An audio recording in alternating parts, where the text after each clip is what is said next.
There's 3 things you need to start a skill game business, and today we're gonna go over all 3 and show you how.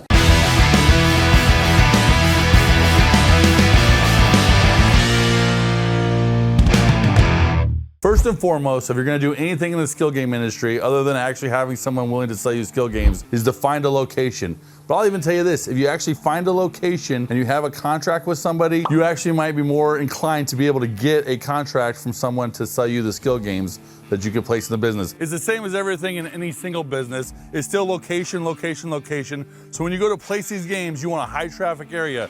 This area that we're in right now has 3 separate places that are all within a couple blocks. Every single one of these locations actually kill it, and it's because of all the apartments in here and the dense population. So there's a bar that's right in the center of a bunch of apartment complexes over here. You walk in there, I guarantee 3 of the 4 games are being played. There's a gas station actually on the main road out here that they have them right in front of the window. And you're thinking, weird, right? You're gonna walk into a gas station where you're getting pop and soda and there's skill games there? Yep, there'll be 3 people sitting there playing it. And right here in our laundromat that's open 24/7, so some of these places close, the bar closes at 2, that gas station closes at midnight.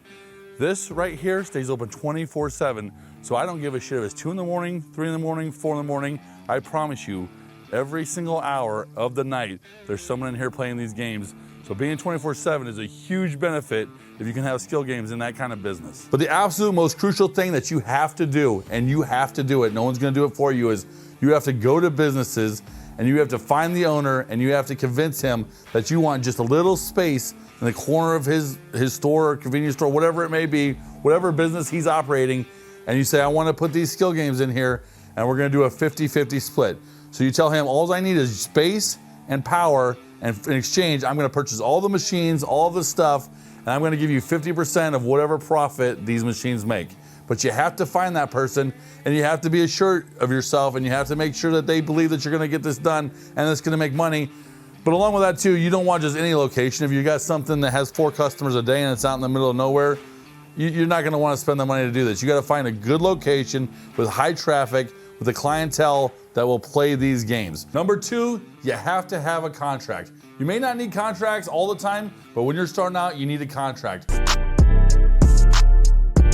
If you're gonna go and invest $60,000 in equipment into this person's business, you don't want them to say, oh, this is not doing very well in 2 weeks and backing out. You wanna have a 5-year to 10-year contract, and it's across the board. Some people do 5, some do 7, some do 10, but you want a long-term contract because that way you also have a situation where this thing starts doing $4,000, $5,000 a week. There's gonna be other people trying to poach that thing from you. So if you have a contract, they're not gonna be able to switch to a competitor, but you also just want it because you're investing that much money.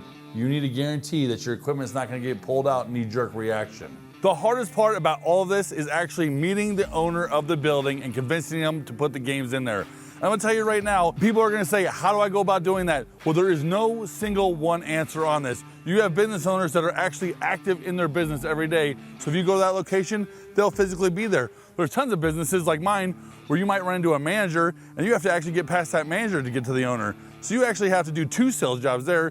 You have to convince the manager that it's a good thing for the owner to actually have a conversation with you, and then you have to get through that. But sometimes it's email, sometimes it's phone. Some guys will never meet you in person before having a phone call. So that's something you're just gonna have to navigate. Just like in the world, there's people that are good and bad at different things and different personalities. That's the same thing in the business world. There's different personalities, different ways of doing things, and whoever you're dealing with, you're gonna have to adapt to the way that they like to do business. So the third thing you have to do skill games, and you absolutely have to have this, is equipment. The thing with equipment is, it's hard to actually get to talk to these guys until you start having people that are interested in it and you're starting a legit business. So you're gonna have to, if you're gonna actually start a distributor, you're gonna already have to be licensed with the state, and you're gonna have to go through all the paperwork and have all the legal boxes checked. But as soon as you have this done, they are gonna talk to you. But you also have to understand that not all of the equipment runs in all states. So we have vanilla in Nebraska, but we don't use vanilla in Kansas because they don't have a game that fits into the laws that Kansas is enacting. You gotta be careful who you're dealing with, but most companies are very reputable and they're gonna tell you if they're either compliant or not compliant. And nobody wants to end up in court, nobody wants to end up in these cases, so most people are gonna be straightforward with you unless they're a fly-by-night operation. But the big dogs, the big boys, the leaders in the industry are 100% going to tell you where you can operate and where you can't operate. And the other thing is, you're gonna need cash, right? I mean, this is something that banks don't finance. Like just how they don't do the weed stuff or the Bitcoin stuff, they do not finance skill games because they actually know, like anybody knows, that they could change the law tomorrow and it could go from being legal to illegal overnight to just some Congress change and a bunch of people pass a law that says, nope, we don't want this anymore. Banks look at it as high risk. So when you look at the games that we have in our places, they can range from $6,000 to $15,000. A lot of the $12,000 to $15,000 games play a lot better. So that's what we buy, because you're spending $15,000, but you might be making $2,000 a week versus spending $6,000 and making only $300 a week because it's a poor game and people don't like to play it. You're also going to want to give people redemption terminals. Now, when you have a redemption terminal, you're actually going to place it on the floor and they're going to be able to print a ticket out and scan it and pay it. But along with that $60,000 that you purchase in equipment, you're probably going to need another $10,000 to $20,000 in that redemption terminal, so when they scan the ticket, it pays you out. So you're talking $80,000 with $20,000 just being in cash to put in that location to get this started. The whole point that you're trying to convey to these owners is why it's beneficial to them. Like, they need to know what's in it for them, why do they care, so you gotta go over it. You gotta go over the cost of the machines, that you're investing $60,000 into their business. They're not investing it, you're investing in it. All you're asking for is that space and that outlet. You're giving $60,000 worth of the equipment, and in exchange for them giving you that space, you're gonna divide the money. When you actually have a customer, you can actually show them the data. So you may have a location that's doing $1,000 a week, and you're maybe splitting it 500. So you can actually go to them and say, hey, XYZ down the street, we got this deal, we're making $1,000, $500 each, so we're making $2,000 a week. If it breaks, you're gonna have to go fix it. You're gonna have to eventually, it's probably gonna be you at first, but you're gonna have service people. So you have to let them know that no matter what happens in these games, if a screen cracks, a button breaks, that's not on them. And that is yours. Like, you own the machine, you're gonna have to even your 50%, you gotta take that out of your pocket. You don't take it out of the whole pool, but you gotta let them know that this is a constant revenue stream that's just gonna increase their business, and it might even draw people into their business that like to play these type of games. Obviously, this is like any other equipment too. You're gonna have issues. Just like anything you buy, car, truck, ceiling fan, air conditioner, there's gonna be issues. These are actually played constantly and people are pounding the buttons. You're gonna have buttons break, you're gonna have screens get cracked, you're gonna have all sorts of different things. Bill validators get jammed up. So you're gonna need to know how to do this stuff. Like, when you work with manufacturers, they actually have hotlines and helplines to help you do stuff, but they're also gonna get annoyed if you're calling them all the time. So you gotta retain this information, you gotta start troubleshooting this stuff, and you don't wanna waste their time when you're on the phone. You've already wanted to have tried several different things before you make that phone call, but they're gonna walk you through it. If it's a part you need, you're gonna send it.